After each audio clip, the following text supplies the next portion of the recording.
Narendra Modi and LK Advani come face to face publicly for the first time since the Prime Ministerial candidature announcement. Earlier, Narendra Modi hit the campaign trail, taking on the UPA for what he said was playing vote bank politics. Chief Minister Akhilesh Yadav finally visits violence-torn Muzaffarnagar, promising action is met by protesters. Details of FIRs filed by both communities in Muzaffarnagar say the violence began over a bike scuffle, not harassment of a woman. Actor Dilip Kumar in hospital in Mumbai is stable. He is being treated by a cardiologist. Hello and welcome. You're watching NDTV 24/7. I'm Amitabh Revi. Narendra Modi and LK Advani came face to face publicly for the first time since the Prime Ministerial candidature announcement. They met at Ram Jethmalani's 90th birthday bash in the capital. Narendra Modi also took the opportunity of cameras being present to touch the BJP's patriarch's feet. They briefly sat together at the function as well, but did not talk much.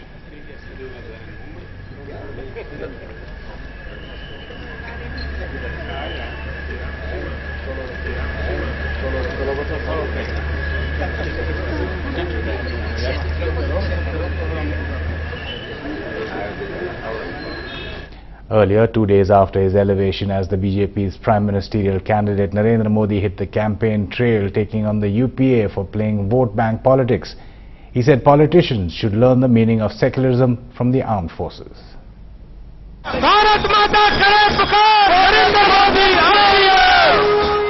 Not too far away from the power capital, Narendra Modi arrived to a crowd of many thousands in Rewari for his first public rally after his official appointment as BJP's Prime Ministerial candidate for 2014.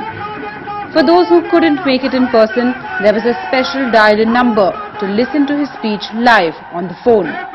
As the roar of a lion kept background score, Modi spoke of unity and secularism, using the metaphor of the armed forces to target the centre, only too aware that he was sharing the stage with many ex-servicemen, including former Army Chief General V.K. Singh. टुकड़ों टुकड़ों के बांटने की कोशिश में लगे हैं। उन राजनेताओं से मैं कहना चाहता हूं, अगर सच्चा सेक्युलरिज्म देखना है, एक बार हमारी सेना के देखो। ये पड़ोसी देश हमें परेशान कर रहे हैं, ये सेना की कमजोरी के कारण, सेना की कमजोरी के कारण। मित्रों, समस्या सीमा पर नहीं है, समस्या दिल्ली में है। The BJP wants to capitalize on the popularity of Narendra Modi, and they are hoping that the early announcement of his name as the party's Prime Ministerial candidate will help them do just that. On Saturday, some in a euphoric BJP went so far as to credit the win in the Delhi University elections to Modi's elevation, saying it was a sign of times to come. इससे यह स्पष्ट संदेश चला जाता है कि आगामी विधानसभा चुनाव जो दिल्ली के होंगे, उसमें भारतीय जनता पार्टी स्पष्ट बहुमत हासिल करने जा रही है। नरेंद्र मोदी जी की बात है, जो कह रहे थे कि स्वीप कर गया है, तो कल उनके प्रधानमंत्री पद पर के उम्मीदवार होने के पहले ही पोलिंग खत्म हो गई थी। As Modi prepares to crisscross across the nation as 5 states go to the polls, there's a lot at stake for him personally as well, as the polls will be the first big test of his leadership outside Gujarat.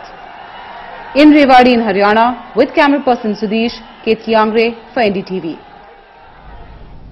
The Gujarat government's Advocate General has given his opinion against filing an appeal for the enhancement of the sentence to former Minister Mayaben Kodnani in the Naroda Patyam massacre case. Kodnani was sentenced to 28 years in prison by a court last year. Initially in April this year, the state government had set up a 3-member team of public prosecutors to prepare the groundwork for filing an appeal seeking the enhancement of the sentence to death. But just a month later, it directed the special team to hold the filing of the plea till a final opinion was obtained from the Advocate General's office. Now the AG's office has submitted its report to the state government saying there is no need to enhance the sentence as there was no direct evidence against Kodnani. Importantly, the trial court, while convicting Kodnani, had termed her a prime conspirator. The Modi government had drawn flack over the U-turn since it was being construed that the decision was taken under pressure from the Sangh Parivar. The AG, however, has given a go-ahead for filing the death penalty pleas against Babu Bajrangi and 4 others who were also convicted. Uttar Pradesh Chief Minister Akhilesh Yadav has finally visited violence-torn Muzaffarnagar. He promised tough action against rioters and jobs to the victims. But those who came searching for answers went back without any.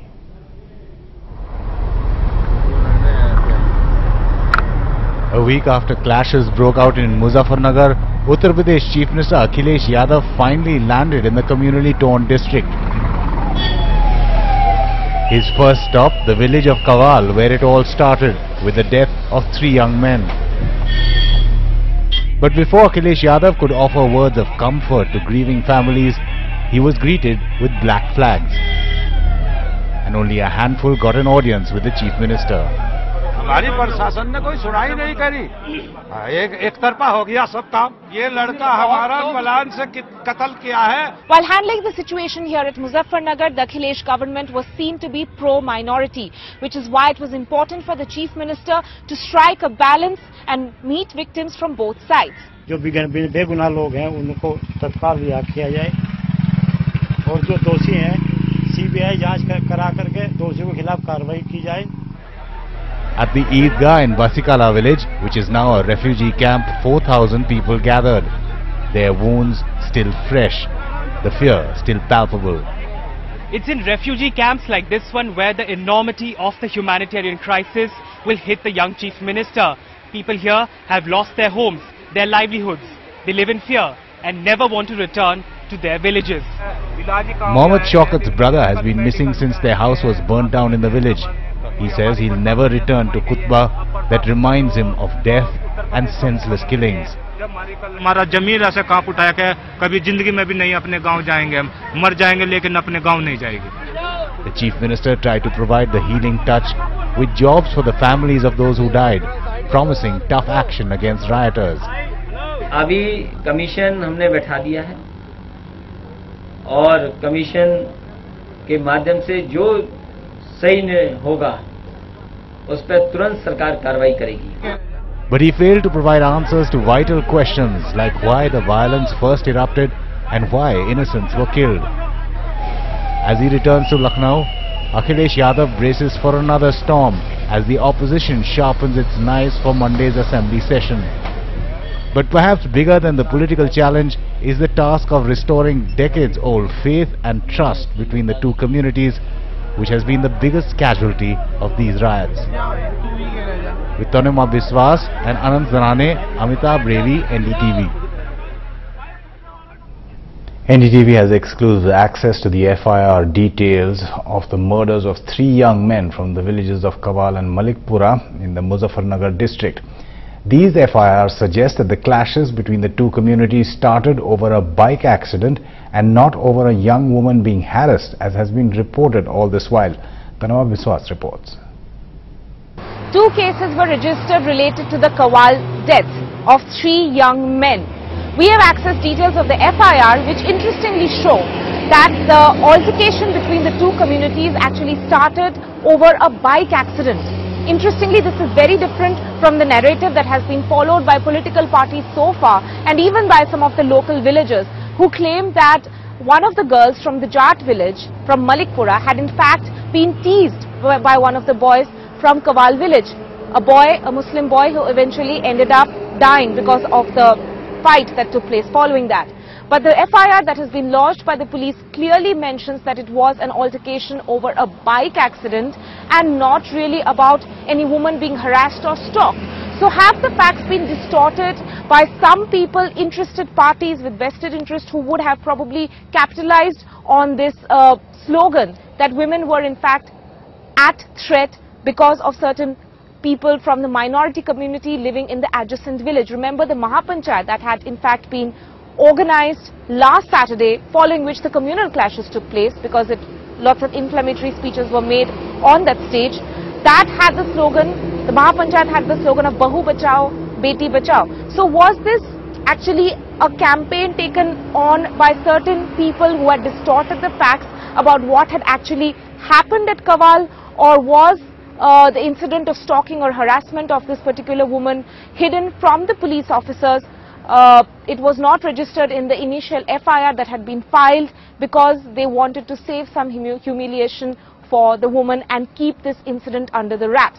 But on record, as we have been mentioning, police have lodged a complaint which says that the fight started because of a bike accident and not because any woman from the village over there was being harassed. This is a new revelation which will clearly change the way political parties and some key local leaders have been talking about this issue. 9 months later, the Delhi Bravehearts, rapists and murderers have got the death penalty. The Bravehearts' parents speak about what this fight has meant to them and why life will never quite be the same again.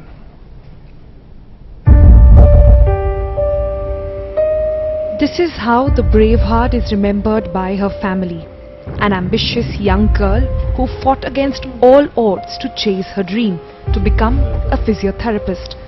But all this until that terrible night of December 16th. उस समय तो जब गए तो हमको ये पता कि एक्सीडेंट हुआ है, तो बोली कि तुम्हें पता है क्या हुआ है? मैंने कहा हाँ मालूम है एक्सीडेंट हुआ है। कहा कि नहीं, उसके साथ ये हुआ है। तो उस समय तो मेरे पैरों तले जमीन खिसक के मेरे को समझ रहा कि मैं क्या करूं। जब उसको हॉस्पिटल में होश आया, मैं जैसे उसके सामने गई तैसे उसने वो रो पड़ी और बोली कि मम्मी मुझे बहुत मारा। तो ये चीज़ हमारे दिल से कभी नहीं निकलती है, कभी भूलती नहीं है कि मैं याद क्या करूं। उस वक्त से 8-9 महीने दिन हो गए हम इसी चीज़ से लड़ रहे हैं। It's been a turbulent 9 months for the parents of the Braveheart, but the trial and getting justice for their daughter kept them going. Now, after the fast-track court awarded the death penalty, the pain and the emptiness is back. Life without her remains unimaginable. Eldest of the 3 children, after finishing school, she announced she wanted to attend a college in Dehradun and train to be a physiotherapist. Parents were initially concerned, anxious, both about the cost and the fact that she was going so far away. फिर हमने एक जगह की duty को या 2 जगह नौकरी करना शुरू किया। हालांकि ये लोग सब लोग मना कर रहे थे कि बीमार पड़ जाओगे। जिंदगी बड़ी कठोर रही है, लेकिन फिर भी वो खुशी थी। मतलब जिस तरह का आज सब कुछ होते हुए गम है, वो गम नहीं था। The government has provided the family a 2-bedroom apartment, compensation money and also a job. But even in her brand new kitchen, the Braveheart's mother can only remember her daughter's fondness for desserts and traditional Indian sweets. धन से आप बिस्तर खरीद सकते हो, गद्दा खरीद सकते हो, नींद तो नहीं खरीद सकते ना। देखो मन में सुकून तो है कि उनको फांसी हो जाएगी अब। तो ये दर्द जो उसने मतलब जो समाज ने दिया है, इन दरिंदों ने दिया है, ये हमारे लिए एक आखिरी दर्द बन गया जो कभी मिटाया नहीं जा सकता। The story of India's daughter, of the young Braveheart, has travelled from these small gullies in the national capital to across the world. This was not the first case of sexual assault, and many say, despite there being a strict and speedy justice in this case, it will not be the last. However, December 16th will be remembered for breaking a wall of silence regarding these cases, and also for the exemplary courage shown by the Bravehearts family in uniting the country for the cause of women's security. In New Delhi with camera person Shibli, I'm Sonal Mehrotra, NDTV. Veteran actor Dilip Kumar has been admitted to a Mumbai hospital where sources say that he is stable. He has been admitted after he had a bad viral for the last few days and was suffering discomfort in the chest. He's been put in hospital as a precaution. Beverly White joining us now. Beverly, as we were saying earlier, he's in the ICU but stable? Absolutely, he's supposed to be stable as of the moment. He is not on ventilator. He was actually admitted into Mumbai's Lilavati hospital at around 9 p.m. He hasn't been keeping too well the past couple of days. He's been down with a viral and of course was complaining of chest discomfort earlier today. We did speak to his family earlier in the evening and they did not seem to be too concerned at that point. They said they were waiting to speak with the doctors to see how this was going to be taken forward. But at the moment, he does, in fact, seem to be stable. Of course, we have to remember that he is 90 years old, so obviously a lot of care will have to be taken with him. We are hearing that he suffered from a heart attack, an inferior wall heart attack, which is supposed to be a slightly more serious version, obviously, of a heart attack, and surgery may not be a viable option at his age. However, it could be possibly treated with drugs. We will have to see how this really pans out. But as of the moment, good news for Dilip Kumar's fans, he seems to be stable as of the moment. Beverly White, thanks for that update from Mumbai. India has successfully test-fired for the second time its long-range nuclear-capable Agni-5 missile that has a range of over 5,000 kilometers. India now joins a select club of countries like the US, the UK, Russia, France and China that have the capability to operate a missile across continents. NDTV's Pallav Bagla brings you the excitement right from the launch pad on an island in the Bay of Bengal. 7, 6, 5. A perfect launch that sealed India's place in a select missile club. The Agni-5 blasted off at 8:43 this morning from the Wheeler Island off the Odisha coast after an hour's delay due to communications glitches. The missile followed its exact course before falling in the Indian Ocean 20 minutes later. The test done to validate repeatability scored a perfect bullseye. Scientists applauded the success. A502 has been a successful mission. Perfectly. I congratulate all members of the team. The 50-ton, 17-meter missile gives India the capability to launch a 1-ton nuclear weapon more than 5,000 kilometers away. It can strike targets in the whole of China and Europe. The missile can be configured to become an anti-satellite weapon to bring down enemy satellites. Behind this strategic milestone was a team of 500 scientists, including several women. They took the project from drawing board to production in just 4 years. System is ready now for the induction, for the production, and excellent performance we could see. Scientists of the Defence Research and Development Organization have gathered to celebrate the successful launch of the Agni-5 missile. India now joins a very select club which has missiles which can reach as far away as Europe on the other side and China. You can see celebration behind me, and scientists are very jubilant at this particular moment. A double bullseye for them. With camera person Sabyasachi on the Wheeler Island, Pallav Bagla for NDTV. The news updates continue right here 24/7.